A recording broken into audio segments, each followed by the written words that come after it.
Boa tarde, tudo bem? Boa tarde. Hoje eu estou com a Laura Seneviva e eu vou ler aqui rapidão, que é coordenadora do Núcleo de Assessoria Técnica em Mudanças Climáticas da Secretaria do Verde e do Meio Ambiente do município de São Paulo. Eu gostaria de saber um pouco mais sobre você e qual é o seu papel no meio ambiente aqui no município de São Paulo. Eu sou arquiteta e urbanista de formação Uhum. e sou funcionária pública do município de São Paulo e trabalhei já com um monte de assuntos diferentes e nos últimos, sei lá, 15 anos eu trabalho com a mudança do clima, entre outras coisas, mas a mudança do clima principalmente. E nessa, principalmente aqui na Secretaria de Meio Ambiente, de Verde e Meio Ambiente. Trabalhei em outras secretarias também, mas principalmente aqui. Perfeito. Existem políticas climáticas no município de São Paulo e quais são elas? Existem. Uhum. Existe uma política municipal de mudança do clima Uhum. que foi promulgada em 2009, antes da política nacional e da política estadual de mudança do clima. Nossa foi a primeira, ou entre as primeiras no Brasil. Então, sim, existe uma política e existem ações de fundo climático no município de São Paulo desde há muitos anos atrás. Sim. Mesmo antes de haver qualquer outra política. Eu referi a política municipal em 2009. Antes, em 2005, tinha sido criado o Comitê de Mudanças Climáticas, para congregar a sociedade para discutir a questão no município. E antes ainda havia uma série de ações climáticas em curso, que foram feitas mesmo antes da Convenção do Clima. Perfeito. E com o derretimento de gelos e tal, vai ter mais água assim, nos oceanos e com isso vai ter mais evaporação de água e com isso vai ter mais chuva. A gente vê que aqui no município de São Paulo você tem muitos alagamentos, também tem muito deslizamento de terra, em regiões carentes e outras coisas relacionadas à quantidade de água. Eu gostaria de saber quais são as políticas que o município de São Paulo está fazendo para conter isso. A cidade de São Paulo, ela tem um aumento de pluviosidade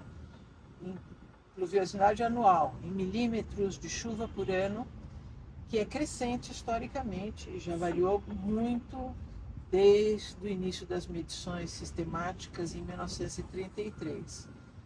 A gente tem uma tendência histórica de crescimento, uma curva assim, mas é possível que haja um decréscimo. Então, pensar o problema da água no município de São Paulo, embora a gente tenda a crer que o problema é inundação pelo excesso de água, pode ser que a mudança do clima nos traga a falta de água, que é um problema mais grave do que a quantidade de água que a gente já tem. Nós não sabemos exatamente, embora a tendência seja de haver disponibilidade de água, pode não ser assim. No entanto, a gente está muito acostumado, entre aspas, né, com a quantidade de água. A cidade tem já preparo para inundação, embora a inundação ela ocorra reiteradamente. Por quê? Porque São Paulo é um nó hídrico, geograficamente, né? E as áreas de acomodação das águas de cheia foram ocupadas pelos homens. Então é natural, entre aspas também, que ocorram as inundações. E o poder público tem feito muita coisa para evitar as inundações, né? A represa de Edgar de Souza, na saída da bacia hidrográfica nossa, ela tem uma vazão, se não me engano, de 2.800 metros cúbicos por segundo. que é aberto na hora de dar vazão a grandes chuvas. No entanto, muitas vezes isso não é suficiente. No entanto, também existe todo um processo de discussão de como exercer essa drenagem do modo mais eficiente possível. O que acontece, e isso é um risco para São Paulo, é que todo o nosso raciocínio de fundo é um raciocínio de fundo para mandar a água embora. E pode ser que o nosso problema venha a ser segurar a água aqui. É uma coisa que a gente tem que acompanhar de bem perto. Uma coisa que quando você estuda as mudanças climáticas, você também tem que tentar entender a situação, por exemplo, das mulheres que vão ser afetadas, das pessoas mais pobres, né? E aí tem um nome para isso que é justiça climática. E eu gostaria também que você falasse um pouco mais sobre justiça climática no município de São Paulo. Bom, a justiça climática como você falou, uma questão de gênero, porque sempre quem mais morre quando ocorrem desastres, né, são as mulheres, as crianças e os idosos. E depois toda aquela população que vive em circunstâncias de alta vulnerabilidade física e social. Essas pessoas, né, elas vivem nessa situação de vulnerabilidade não porque querem, porque não sobra alternativa para elas. Então, há uma injustiça estrutural que gera, né, essa população que depois acaba onerando os cofres públicos, porque o poder público tem que se ver com essa população.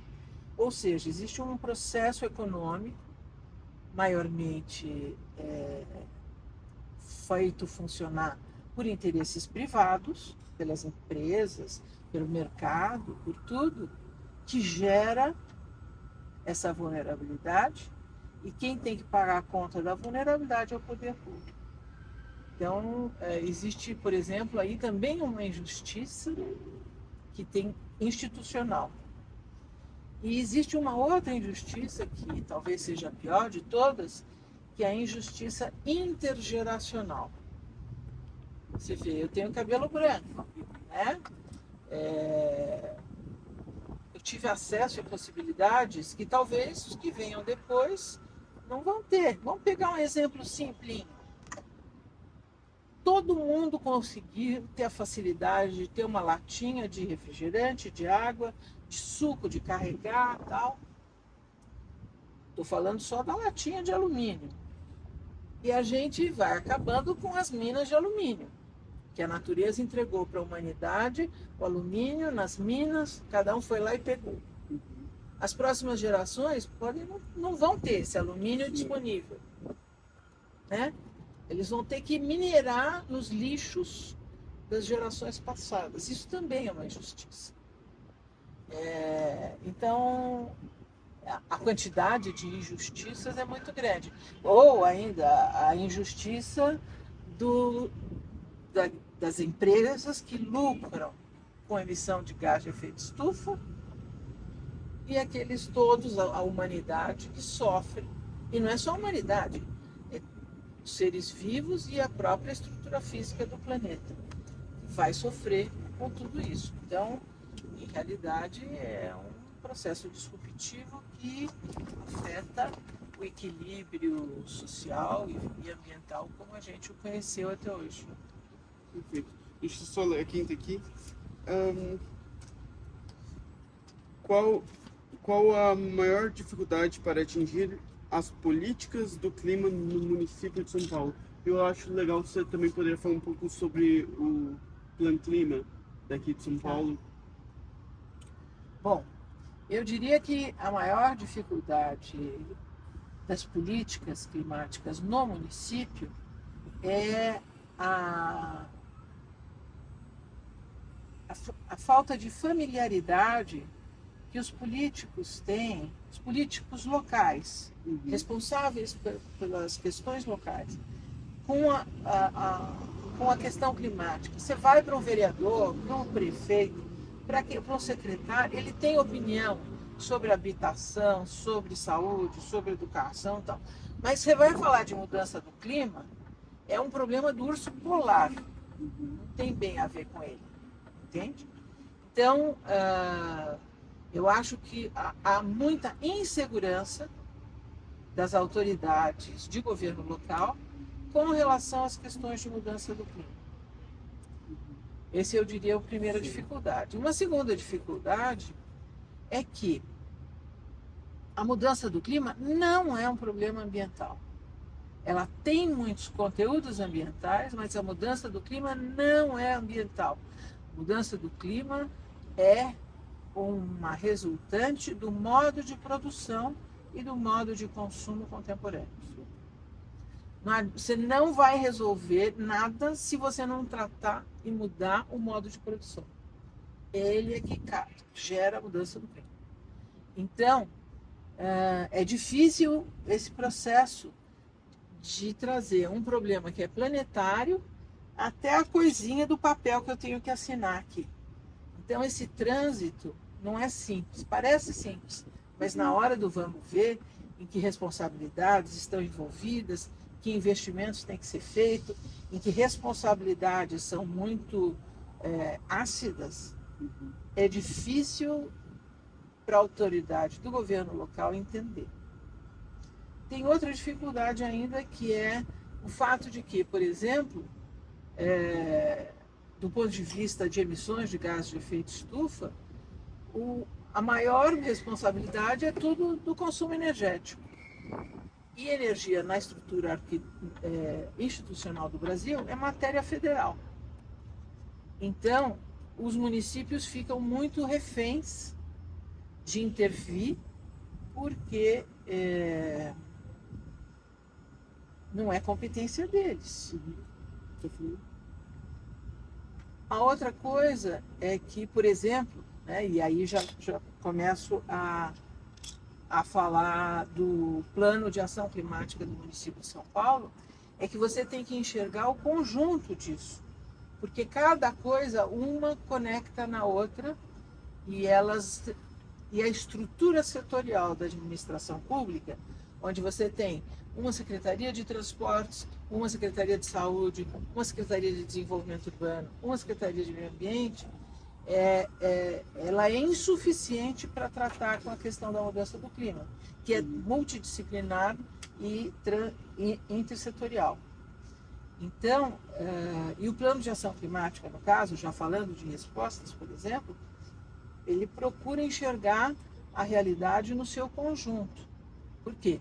Porque para o cidadão que está na rua, o problema, a realidade é uma coisa só para ele. Ele não separa quem é que tem que cuidar do quê, né? Então,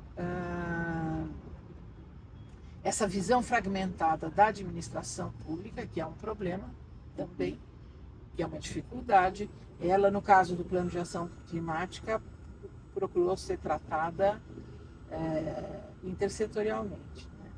Então, se for desfiar o rosário aqui, eu tenho um monte de coisas para falar para você, mas eu diria que essas são as principais.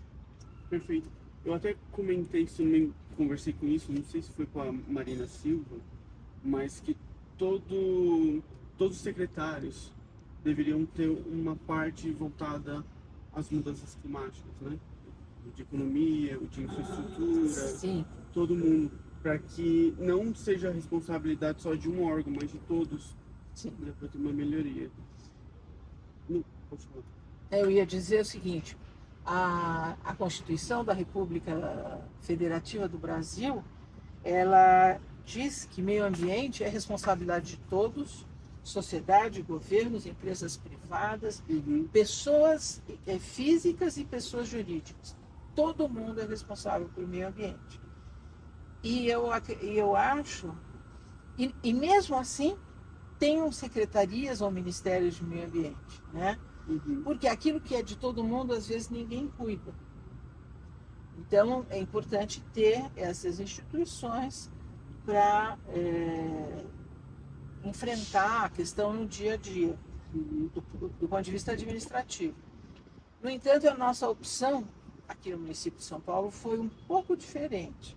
Ela ainda está se estruturando, ela ainda não chegou no formato ideal, mas é um formato que está até mencionado no Plano Clima, que é a de que existe um órgão técnico destinado à mudança do clima na Secretaria do Verde e do Meio Ambiente, e no gabinete do prefeito tem uma Secretaria Executiva de Mudanças Climáticas, para fazer, porque a gente entende, está escrito isso lá, o que hoje existe no gabinete do prefeito foi criado porque a gente recomendou isso, que tem que ter uma coordenação política, que tenha capacidade intersetorial, né? O que você falou fragmenta as visões em cada unidade setorial, seja de meio ambiente, de transporte, de saúde ou do que seja. A visão que a gente teve foi um pouco diferente. Tem a mesma origem de preocupação, mas a nossa proposta foi diferente. É uma coordenação política junto à autoridade máxima, que é o prefeito, e um órgão técnico, uma unidade setorial, que apoia essa coordenação política, né? E aí a coordenação política puxa a questão de mudança do clima em todos os lugares. Perfeito. Vou falar uma outra pergunta que eu não anotei, mas a gente estava conversando e eu lembrei muito do Canadá, né? Que em 2019 chegou a 54 graus, se não me engano, em British Columbia. Uma barbaridade. Sim. E eu tenho muito medo que isso possa acontecer aqui, né? Eu olhei observando o clima histórico do município de São Paulo e vi até que em 1900 teve gelo e foi anotado como se fosse neve na Paulista e em algumas regiões de São Paulo. E você vê que o gráfico só vai subindo em 2016, 2019 foram os maiores picos, né? Chegando a 2 graus acima do normal. É muita coisa. A gente já está mais, mas tudo bem. Não, sim, mas foi o que eu consegui pesquisar. E eu tenho medo que aconteça uma coisa assim aqui no município de São Paulo, porque você vê que muita gente, por exemplo, no centro, trabalha debaixo do sol, trabalha, sim, você trabalha nos semáforos e tal, e o município de São Paulo está pensando nessas pessoas, e aí voltando na justiça climática, ou urbanizar mais algumas regiões onde não é tão urbanizada, arborizar, a palavra certa. Em alguns lugares como periferias, alguma coisa do tipo, porque com árvores você diminui a temperatura. Existe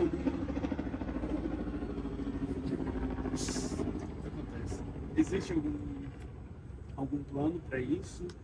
Existe. E aí, veja, tá escrito isso no Plano Clima. Sim. E é uma coisa que começou muito tempo atrás. Em 2004, o município de São Paulo tinha 32 parques. Uhum. Hoje em dia, a gente já está em 111. 111. Nós temos 93 distritos. O território é dividido em pequenas unidades, 93 distritos.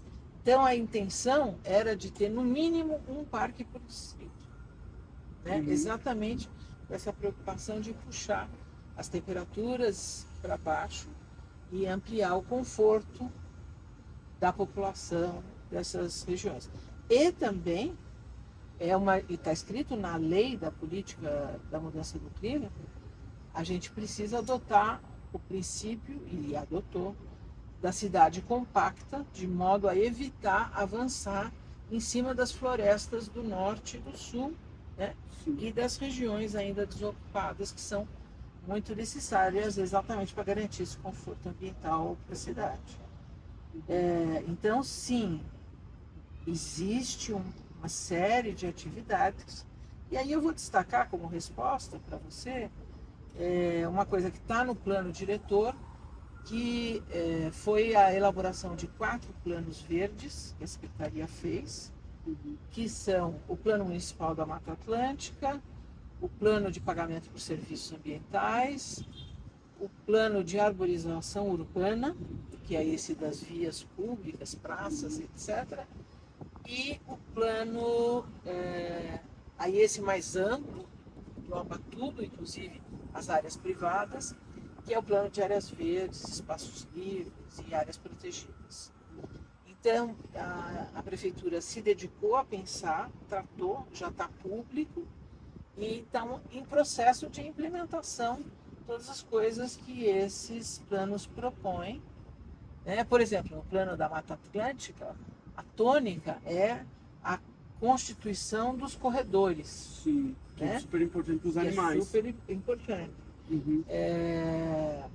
Há outros planos. O plano de arborização é de fato de arborização das calçadas, de canteiros centrais, do modo mais propício para evitar acidentes, para exatamente contemplar